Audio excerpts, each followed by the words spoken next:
Welcome to the Pursuing Life podcast. I am your host, Monica Kirsch, and we are continuing today in our series where we are talking about the intersection between faith and mental health. And today we're going to be talking about the topic of grief. And I'm joined today by Beth and Rebekah, and I'm so grateful for both of you for taking the time to be here. Would you mind, as we start, just briefly introducing yourselves, telling us a little bit about who you are? Okay. I'm Beth Gregory, and I am one of the counselors here on staff. I have 4 children, 7 grandkids. Keeps me pretty busy outside of the office. And I'm Rebekah Bailey. I'm a mom of 3 and a Mimi to 1, precious little girl. And I've been attending Calvary for probably about 24 years. Wow. And where are you involved currently at Calvary? So for years, the moment we started coming to Calvary, I was involved in children's ministries. Okay. And due to some circumstances in our family, I had stepped down from my role as coordinator of 4th grade after years of doing it. And then a little bit later, I popped back into children's ministry in preschool, because at the time, that's where my mental capacity was. Yeah. I was preschool and just went through that with my granddaughter. Okay. And up until she was in kindergarten. And simultaneously, in the last couple of years, I've also been leading GriefShare. Okay. And I guess we'll get into that a little bit today. Yes. Yeah, for sure. So before we kind of start to unpack, Rebekah, a little bit about your story and the things that you've walked through, can we just talk about what is grief? And maybe what are some of the different losses that people experience that then cause grief? So in my experience, grief was the loss of my son. And in grief, what you don't realize when someone dies is that you lose a lot more than that person. I lost friendships. I think people are uncomfortable when someone dies and they don't know how to approach you, and so they avoid you. And so I've lost many friendships that I've had for years. One of the most significant things I remember is that first Sunday I came back to church was the actual, 1 week after he passed. And I walked into the preschool room for the first time, being a helper. And I remember this little girl with curly blonde hair came running in, never saw me in her life, and just ran through the door and put her arms around me. And that's what I needed at that moment. And then later, another helper and I were talking, and this was the first time I was meeting her, and she said, "So, do you have kids?" Mm-hmm. "How many?" And it stopped me. I was silent. I didn't know how to answer that question. Was I the mother of 3 children, or was I the mother of 2? And that was kind of the beginning of my journey of trying to figure this whole thing out. Yeah. Beth, how would you add to that as far as, obviously, loss is a really difficult thing to walk through. Death is probably the thing that we think of the most, but what are other areas of grief that you have seen people walk through in your experience? Really, I think grief is it's very much the emotions. There's a lot of aspects, as Rebekah shared, but it's a lot of the emotions, the thoughts that we feel when we experience some sort of a loss. So it can, as you said, often we think of a loss of of somebody who passes away. And obviously that's probably one of the hardest losses. And even in that, there's a degrees of emotion and intensity of emotion that we feel depending on how close we were to that person and the memories that we have with them and so many different things. But loss, we can have losses of many other things. As Rebekah shared, even that's part of your identity, just thinking of yourself as a mother and how is that, does that change? Do you think about it a little differently? When she lost her son. And so that's often a big one. Sometimes there's roles of a loss of a spouse, it can get down to who takes out the trash, that can be a loss that as one of the, smaller losses, but those losses are also very significant because that's how you knew that person in all these different ways. But there can be losses, of moving, losses of jobs, obviously financial status, all of those things. And a lot of times with grief of somebody that passes away, you can have all those different things that can be what they call often secondary losses. So, there's a lot of different types. Obviously, we can have loss of a parent, loss of a child, miscarriages, stillbirth, those, and all sorts of, losses connected with somebody passing away. But then other types of losses as well. Dreams, hopes and dreams, that's a part of it. Your future plans, all those kinds of things impact our grief.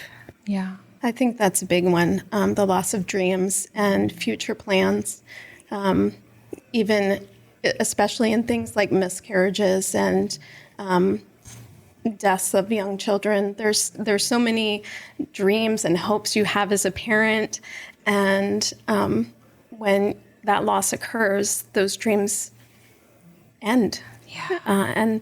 And so there are multiple losses. And I think that happens in divorce situations too.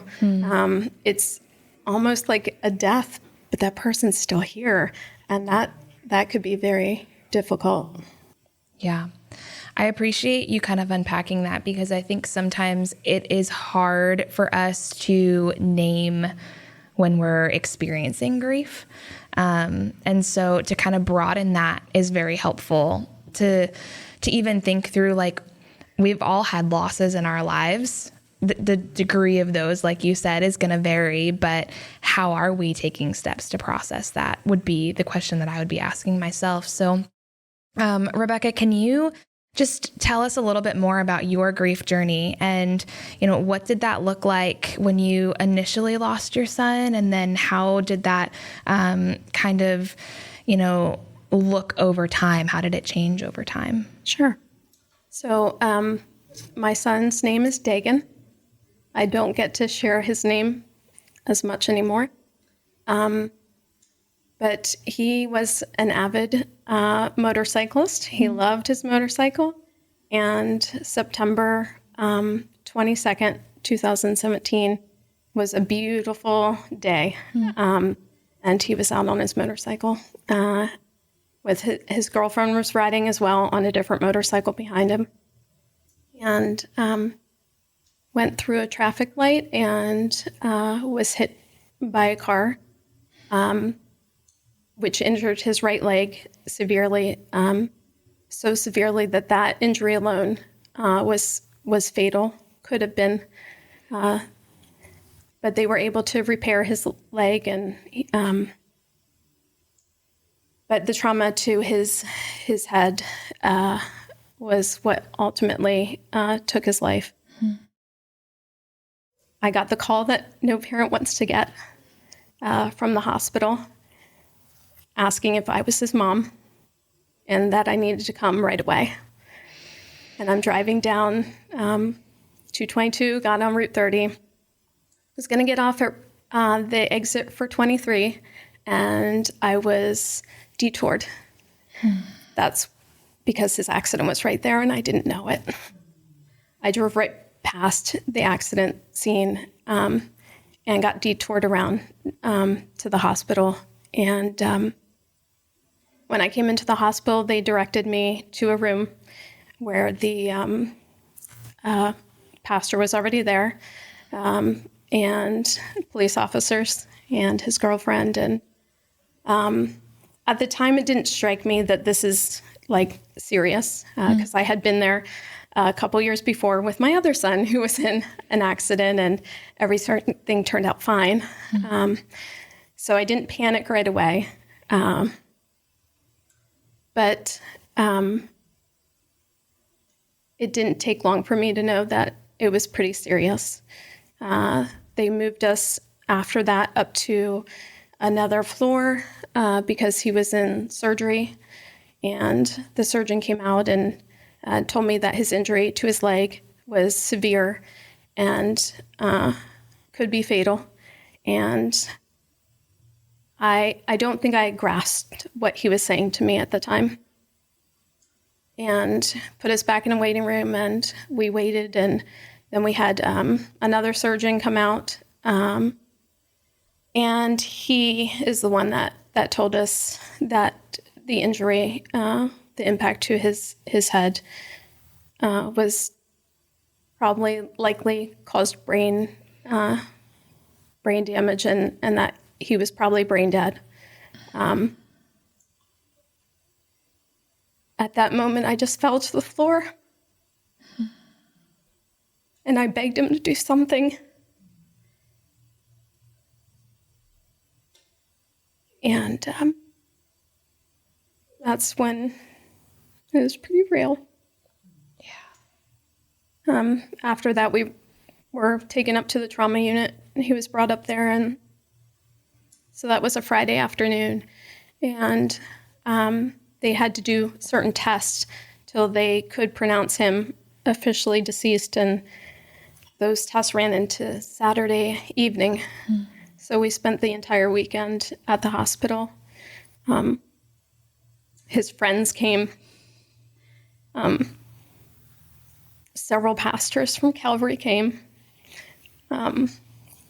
Several people on staff came, and my family was there, and we just had tons of support. And it was really precious to me to see how many people cared for him and for our family in that time. And I will never forget that. Yeah. Thank you for your willingness to share that. I know it can't be easy, but I really appreciate your vulnerability. And I just can't imagine. I'm thinking of what you said earlier, how you came back to church a week later. How did your loss affect your day-to-day life? How did it affect your ability to function? I mean, physically, mentally, and even spiritually. Like, what did that look like for you to come back to church a week later, to try to figure out what life looked like and what you did next? I left the hospital Sunday morning. Dagan was an organ donor, and we said goodbye to him right before they took him to the OR to do the operation. And so from there, I went straight home, and I turned on the sermon. There was just something I knew I needed in that moment. I needed hope because things just seemed pretty dark. And I just didn't have the mental capacity to open my Bible. I remember listening to praise and worship songs because that's what I could handle in the moment. But there was just something about needing to be back in church and be surrounded by people singing, even though most of the time I couldn't do it myself. And I think that's important at church, to know that there's people around you that need you to be praising and worshiping God for them, because in that moment they can't. Yeah. So that was huge to me, to be back at church. Yeah. Other than church, what did day to day look like for you? I'm task driven. Okay. So the first 2 weeks, well, I had off work 2 weeks, and I was just focused on getting things done, finding his vehicles and cleaning out his, my kids cleaned out his apartment, and, we had to prepare for a funeral, which I've never done in my life. Yeah. And then there's just so much. I often compare it to planning a wedding in just a few days. It just seems like there's so many things that go into it, and to be trying to make those decisions while you're in this fog, it's really difficult. And again, Calvary stepped up. Pastor George and Pastor Scott came with us to the funeral home and walked us through, like, you should do this and don't do this. And I am grateful for their advice and coming alongside us, because I don't think we would have made the same decisions without them. And so just having people that were willing to jump in and not be afraid was great. Yeah. Beth, I'm curious from your perspective, like the spiritual side of things, that kind of like inability to open our Bibles when we're at our darkest, the inability to sing, but needing to be surrounded by it. Can you just kind of speak to what it's like to be kind of in that spiritual fog, in that spiritual darkness, and where we kind of turn when we're in those moments?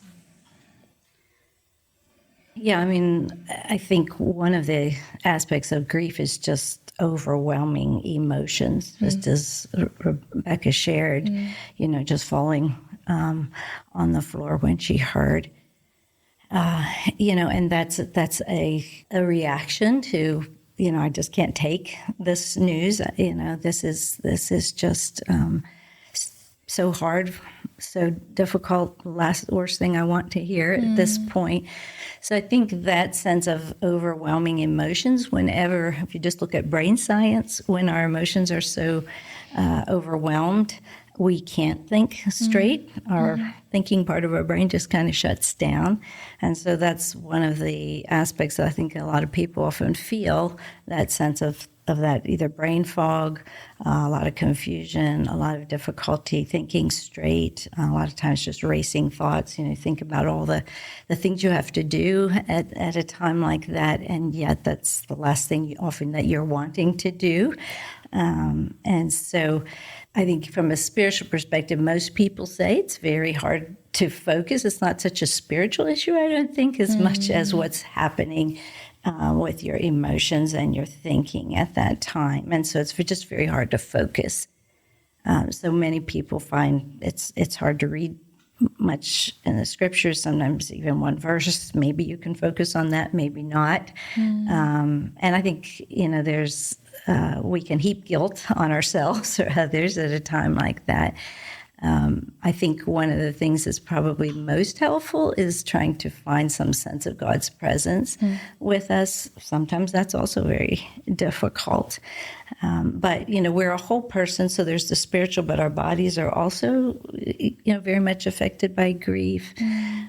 There's this often, we'll feel we don't want to eat. We'll feel exhausted from the emotional exhaustion. Often, emotional overwhelm often causes physical exhaustion as well. And, so that affects our ability, again, to think clearly, to be able to focus. I think the fact of that we need support, what we really need with grief is we need comfort.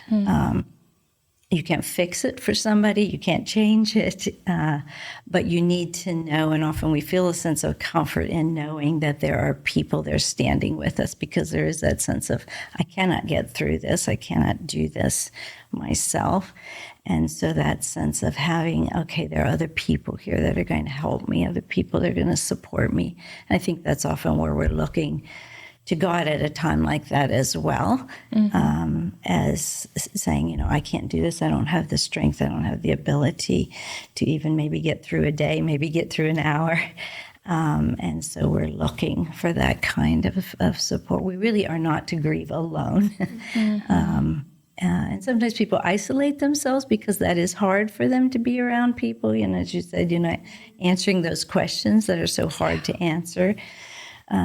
But it can be important to at least have some people surrounding us at a time like that. It tends to lessen sometimes the intensity of the emotion if we know that we are supported to some degree. Obviously there's a lot of swings of emotions that you feel with grief, but just knowing that there are other people there can be real help and encouragement. Yeah. Rebekah, what did support look like for you? What did you find most helpful in those moments? I think the most helpful was when people just sat with me. My friend Gabriella did that very well. Whenever she saw me crying, she didn't ask why, because she knew why. She just sat there, and that was perfect. I think as a society, we don't like seeing people cry. Yeah. It makes us uncomfortable. And so we want to fix it. And when someone dies, there's nothing you can say that's going to fix it. There's nothing you can say that's going to suddenly make me feel better and whole. There's nothing you can say that's not going to, you're not going to stop the tears. And so I think we need to focus on just being a comfort and being silent and just being present, physically present with that person. I know there's things that were said to me that were not helpful in any way, especially the verse where people tend to use it a lot when people die or when you're going through a rough patch is that God will never give you anything more than you can handle. Yeah. And I'm like, that's not what it says. Because if he gave me everything I could handle, then why would I need him? Yeah. He gives us more than we can handle because he's going to be there with us. And so that's my encouragement. That's my hope, is that I'm not, even if my friends desert me, God hasn't, and he's there with me, and he's walked with me through it all. Yeah. And I struggled a little bit with those times of really dark sadness because I questioned my own faith then. And I had reached out to my friend Carolyn Eshelman and told her that I'm questioning my faith here because I'm so utterly sad. And she encouraged me with Bible verses and said, hope and grief walk together. And for several days, I was struggling with that because I thought if I don't have hope, then I must not have faith either. And that's not true. God created us with these feelings. He created us with all these different emotions, and it's okay to grieve. It's how we were created. And I think being able to experience the grief I have allows me to walk alongside other people. Yeah. And so that's a good thing. Yeah. Can you share a little bit more about wasn't helpful? I know it's something that Pastor Bo has talked about from time to time, just what is and what isn't helpful for people who are grieving. But kind of what you said at the beginning, like you lose friends because people don't know what to say. Are there things that you would encourage people, like this would be really helpful, and maybe these are a couple of things to avoid? So one thing that was helpful to me that might not be helpful to everyone is, with all the social media that's out there, I see my son's friends hitting milestones, getting married, having babies, things of that nature, or their parents, putting pictures of them out there. And I will never have another picture of my son. And that's hard. And so when someone asks me to see a picture of him, that's very precious to me. So my dad, every once in a while, sends me a picture of him. And that's just been really healing and helpful to me. But I know there's people out there that have lost loved ones that still can't look at a picture of their loved one. That's difficult for them. So that might not be helpful to everybody. Just saying their name. Just last week, I ran into someone that I hadn't seen for a while, and she said, "How is Dagan's daughter?" Almost everybody says, "How is your granddaughter?" And it just really stuck with me. She used his name, and I just don't hear his name often. So using the loved one's name, asking to see a picture. I'm a detail person, so I wanted to hear everything about the accident and the people who came alongside him and helped. And I've met so many people that were there. And even someone here in Calvary, a year after his accident, called me because they wanted a little advice on how to approach someone that had lost a child. And in our conversation, I said, I'm a detail person, so I would want to know everything. And she said to me, well, then I have something to tell you. I was there. And I didn't see your son's accident, but I was in the traffic that it caused. And we were getting out of our cars because we were sitting there so long. And I heard someone say, it doesn't look good. And she got back in her car and she prayed. She prayed for the person on the motorcycle, and she prayed for their family. And she didn't know it was us. And to me, that is so precious that someone was praying for my son when I didn't even know that he was injured. And it has changed my perspective when I pass an accident. I pray because I was so thankful for what she did for me and our family that I want to be able to give that to someone else. And they might never know. But I believe that prayer does make a difference. I know we were being prayed for in other countries, and that means a lot to me. What I'm hearing you say is it's just helpful to keep the memory alive. Yeah. I think a lot of times people are afraid to speak the person's name or talk about them because they feel like they don't want to make you cry. And as you said, Rebekah, you can't stop those tears, but sometimes that's what we need, and maybe we'll cry as well, when you talk about them, but that's okay, because it is so important. And I think that is one of those, they often talk about stages of grief and different things like that, but one of the aspects of walking through our grief is often in that remembering the person, remembering, those memories from the past, but also just remembering that this person still means a lot to you, and to be able to talk about them, to be able to talk about whatever it is you want to talk about and have somebody that will be willing to listen. So I think we sometimes have to look at ourselves and say, okay, what is keeping me from actually helping this person in a way that's most helpful? And I think it's also important to realize that different people grieve in different ways. And maybe we just need to ask what would be most helpful at a time like that, and then to follow up with it regardless of how we might feel. I think a lot of times people are also afraid that maybe something like that might happen to them, and if I talk about it, maybe it's too real or something to that effect. There are ways it affects us each emotionally, and unfortunately, sometimes then the grieving person is the one who misses out on that kind of support. I'm thinking there might be somebody listening going, oh, I'm allowed to ask what might be helpful.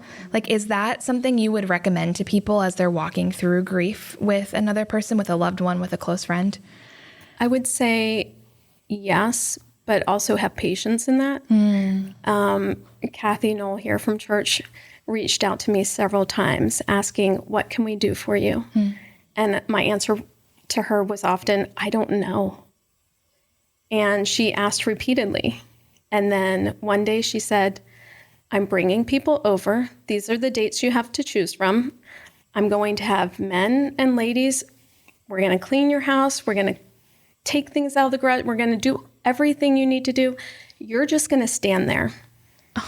And if there are things that you need thrown away or donated, you're just going to stand there and tell us what to do with it. Wow. And that was an amazing gift because I didn't have the words. I didn't know what I needed. And so don't give up when someone can't verbalize what they need. Just maybe go over it and look around. Maybe their lawn needs mowed. Maybe you see that. Just be patient. Yeah. Rebekah, what did it look like for you to find that hope again in the midst of the grief? And how have you seen God work through even the darkest valleys of what you've walked through? I think one time in particular, I was asking the why question. And what struck me is I've never asked God why when he blessed me. I've been blessed abundantly throughout my life, and I never once asked God why. But the moment something doesn't go right for me, the moment something devastating that I don't agree with happens, then I'm asking why. And that changed things for me. That realization that he gives me so much, and I don't deserve any of it. And so I started trying to focus on being thankful. I could focus on that I only had 23 years with my son, or I can focus on I had 23 years with my son. And perspective is everything. And it's not that I don't get sad and don't feel hopeless. I allow myself that time, but then I try to turn that around and remember to be thankful. So I have, on every anniversary of his death, I take the day off work and I start the morning by writing a thank you note to someone who just came alongside me during that time. And I go to them during that day at some point and give them that thank you note and maybe a small gift or something. And then I spend some time journaling and sitting at the cemetery and catching Dagan up on everything that's happened. But I always want to keep my focus on being thankful. That's what gives me hope. Yeah. Why did you decide to start leading GriefShare? What went into that decision? Well, I was asked twice. And so from the first from that weekend, I remember saying to Pastor Scott, I said, I want something good to come out of this. I want God to be glorified in his death somehow. And a part of that was the planning of Dagan's service. I knew a lot of his friends, this might be the first and only time they walk into a church building. It could be because of that age. It could have been that these were kids that grew up in church and had walked away, and maybe this was a time they were coming back. So I really wanted to make sure the gospel message was shared at his service. So that was important from day one. So as you have led GriefShare, how has that, how have you been able to then use your story to impact others? How has it impacted you personally? How have you seen God work through that?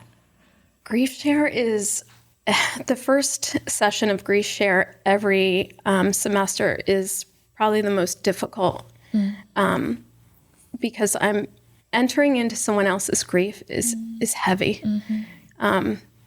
Hearing their story is hard because it brings you back and you feel what they're feeling. But it's been healing too. There's been several times where I'm like, it's been a long day, but I have to go lead GriefShare. And every single time I go, I come back home just better. Because God,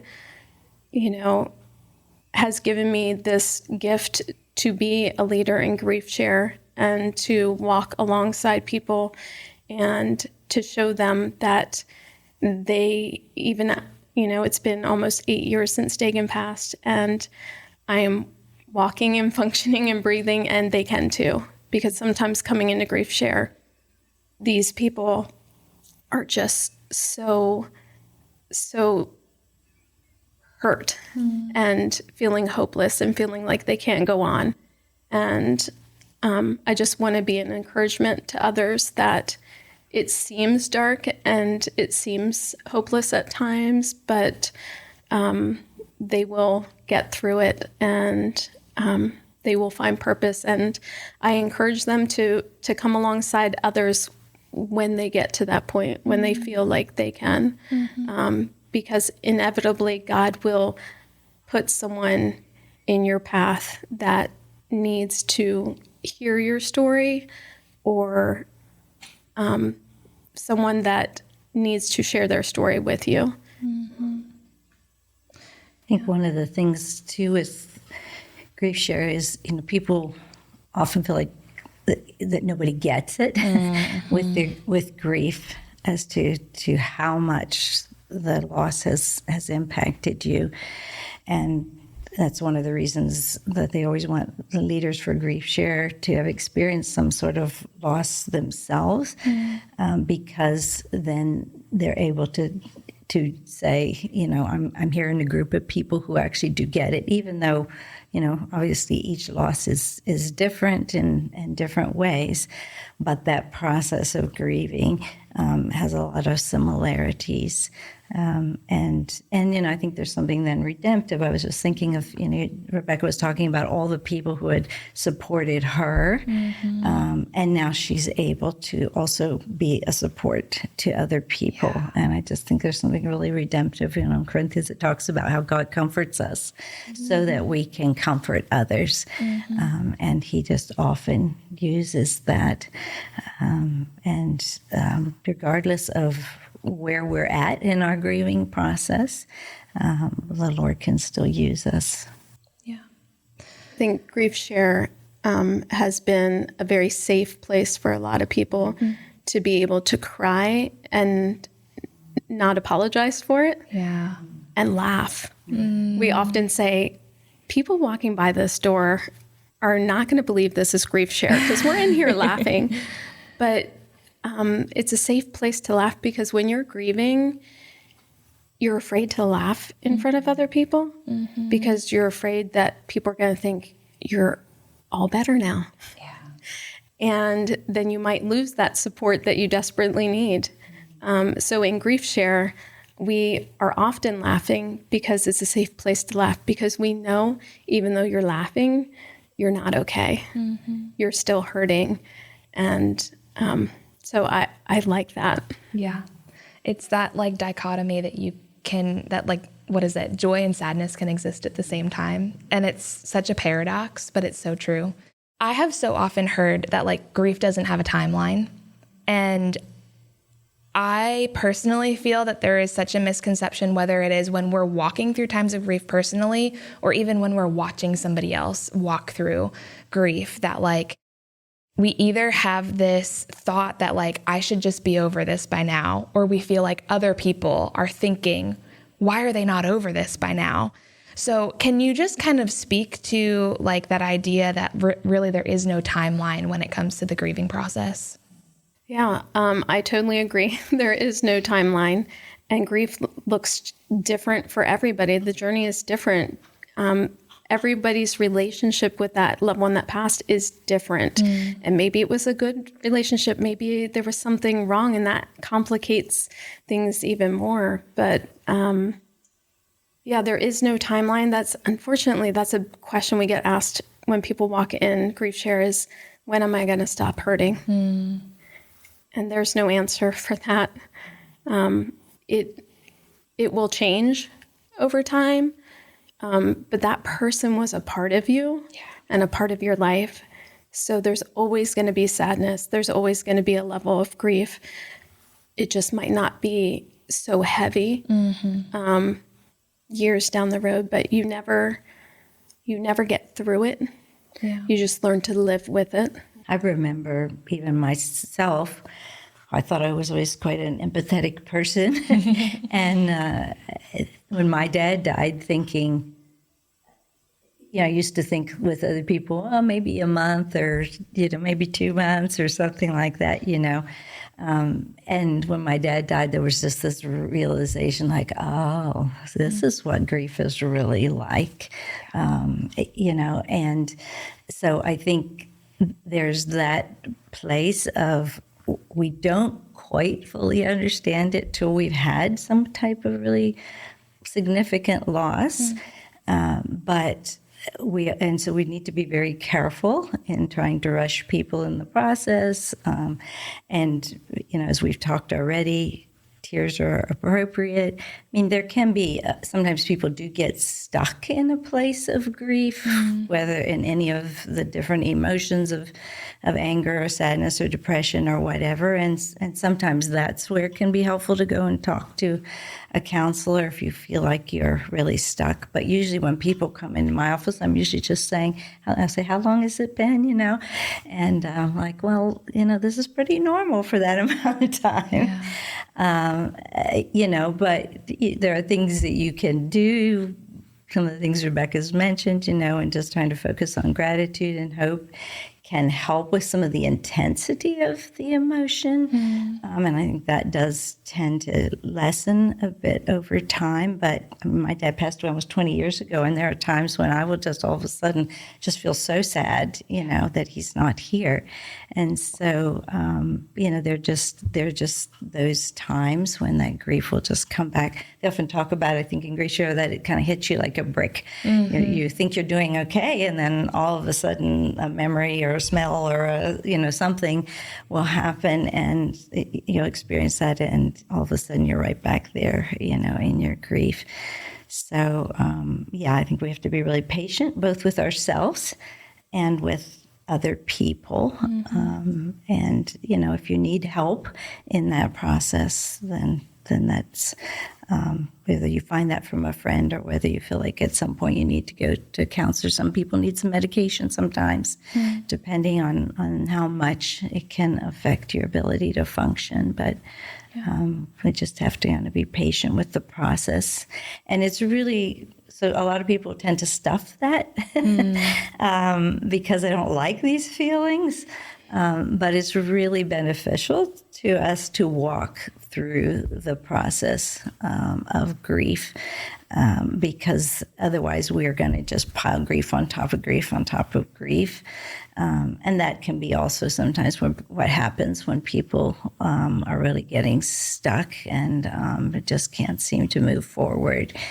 And sometimes you have to go back and unpack other grief, that was never really processed through.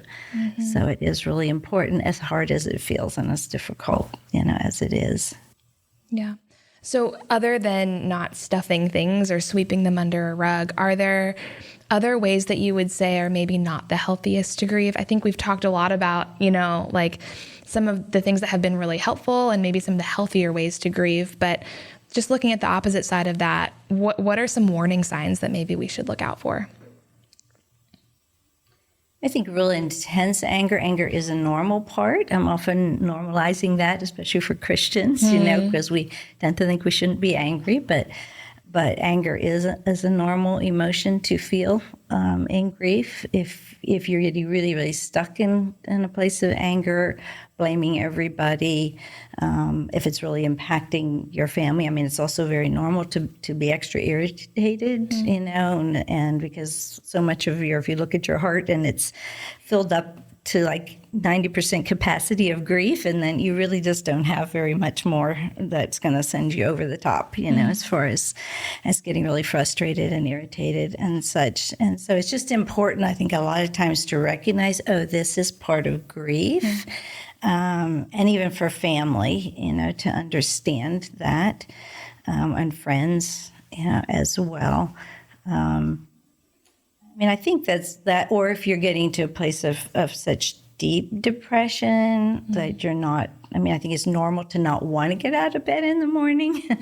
I remember talking to my sister who lost her husband quite young, and she said, she was thankful that she had younger children because that forced her to get out of bed.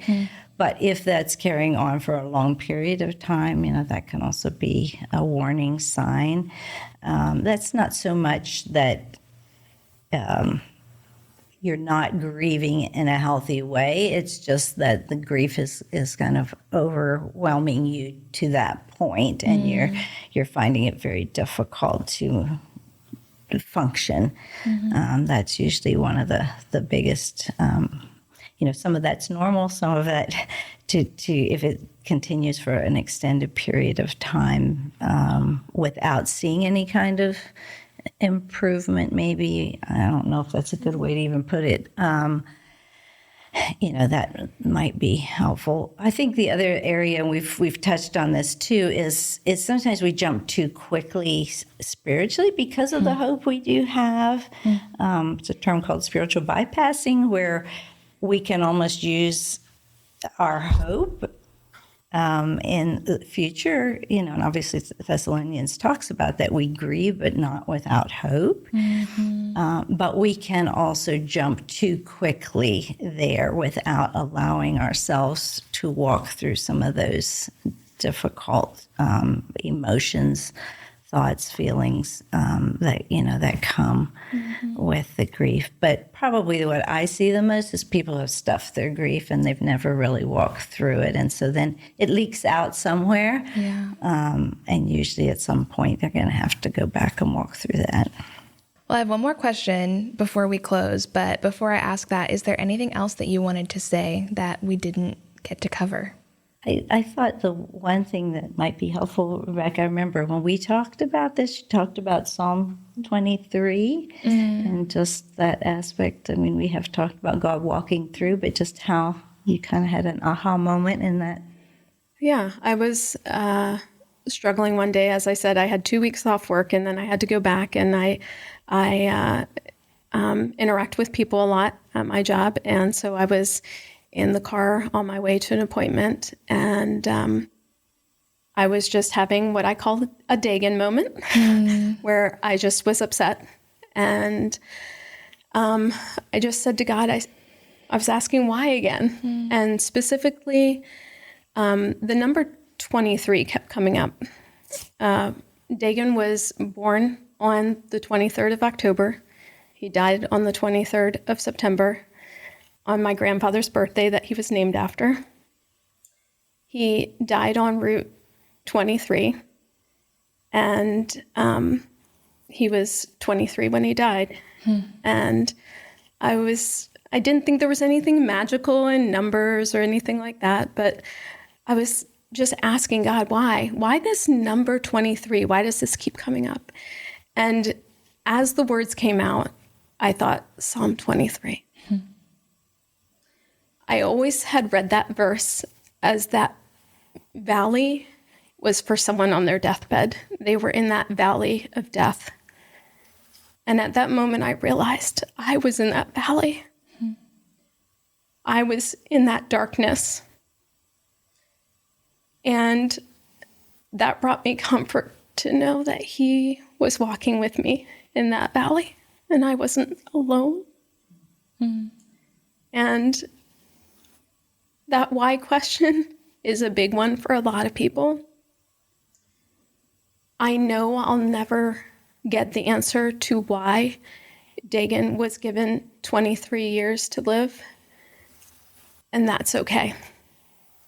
Because I know God is in control. I know that he loves me. I know he loves my family. And I know that he loves Dagan.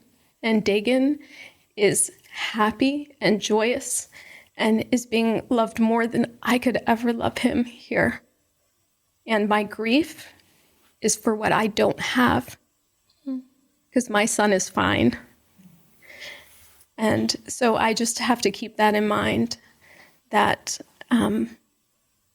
he's great, and God's good. Yeah. And I think as you're sharing that too, you know, we often talk about lamenting, and that's sort of the process of what Rebekah has mentioned several times, even today, is taking those questions to God, taking our emotions to God and how we feel and the confusion that we feel, because I think that's one of why we ask those questions a lot of times, because we know that God's character is a certain way, and yet the circumstances don't seem to line up with his character. And, you know, we're confused about that. But that's that process of, you know, and I think that's really a lot of times what we're talking about when we talk about processing grief is identifying those emotions, where they're coming from specifically, as Rebekah has shared, and then taking those to God and, you know, asking God to help us, asking God to comfort us, I think a lot of times just asking him, you know, what aspect of your character could be helpful to me now? Do I need strength to get through today? Do I need wisdom to make some of these decisions? You know, do I need other people? Do I need to reach out to someone or whatever? But that process of trying to talk to God as much as we can, I think Rebekah also talked about, you know, journaling can be helpful for a lot of people, and just writing down their feelings can also write down our feelings towards God. We can write letters sometimes to the loved one, you know, just as a way of helping to process. But I think that aspect, we've talked a lot about lament, can be a really helpful way to look at, you know, how can we process our grief with the Lord. Yeah. I think it's a very healthy thing to do as well. I don't think God gets upset when we ask the question why or ask any other question of him. I think he wants that conversation with us, and we might not get any answers. We might not get the answers we want, but I think well, I know God's big enough to handle those questions, and he understands the why behind why we're asking them. He's patient and big. Yeah, I think Isaiah 53, you know, talks about that he's acquainted with grief, so he understands the grieving process, and understands why, you know, we're struggling with the various things, and so we can come to him regardless of what it is that we're feeling or thinking at that moment. Yeah, and there's so many resources out there for people on, lament and grief and all of these things that we've talked about. And we can link some of those in the show notes along with information about how to sign up for GriefShare as well. But as we close, if there was one thing that you could say to our church body about what they should know about grief and loss, what would you tell them so that they can walk alongside others well? I think I would go back to just being present with them. I had a friend that sent me a card every single day for 30 days. I don't know how it landed at that. I got one card on every day, but it did. And there wasn't anything significant necessarily written in them, but I knew she was remembering me every day. I still have people that reach out on the anniversary of his death and just let me know that they're thinking of me and remembering him. And that's huge to know, especially from a mom perspective, that other people remember my child too. So just being present, I think, is a big thing. Yeah, I think the presence is really where we find comfort, and just knowing that others are there. I don't know that I could add. I mean, there's a lot of practical things that you can do for people, and because everything can be difficult initially. And if if the person is wanting that kind of help, I think it's always important to ask first, but, just to try to ease some of that. As Rebekah mentioned, just helping sometimes with the details of the funeral or at that time can be really helpful, because it's such a hard thing to plan a funeral, especially when a loss is so sudden. And, just to be able to know that there are other people that are kind of helping you through that. And as she said, that is something that we have pastors here at Calvary to do. Sometimes people don't realize that, but they are very willing to do that. So you can always reach out here for help as well, but reaching out to friends. And friends probably friends reaching out to the grieving person is probably more important. It's probably hard for the grieving person a lot of times to reach out themselves. Yeah. So just trying to be there for them in whatever way you can. Yeah. And for the long haul, I think that's maybe a lot of people say after a period of time, people just kind of drift off. So trying to be there over the long haul can be really helpful. And depending on the situation, the person who died, I have 2 other kids that were grieving the loss of their brother, and this was the first death they've ever experienced. So, and I was so, just taken by my grief that thankfully they each had a close friend that walked alongside them, but maybe, just making sure the other family members or other close people are well taken care of too, and not focusing in on one person would be a helpful thing to do. Yeah. Well, thank you again for your willingness to wade into this. Again, for your vulnerability, Rebekah, and Beth, for your insight and just what you've experienced yourself, and even just from your professional experience as well. I just feel like it's so important to talk about these things because it makes us feel seen. And so thank you for allowing us to be seen today through what you shared, and praise God for the ways that He's worked and that He is well acquainted with our grief and that He is near to us in our brokenness. So thank you both so much for sharing. And thank you so much for tuning in today to this episode of Pursuing Life. Be sure to subscribe so you don't miss any upcoming episodes. You can follow us on Apple, Spotify, Amazon, or wherever you get your podcasts. and we hope you'll tune in again next time. But until then, have a great week.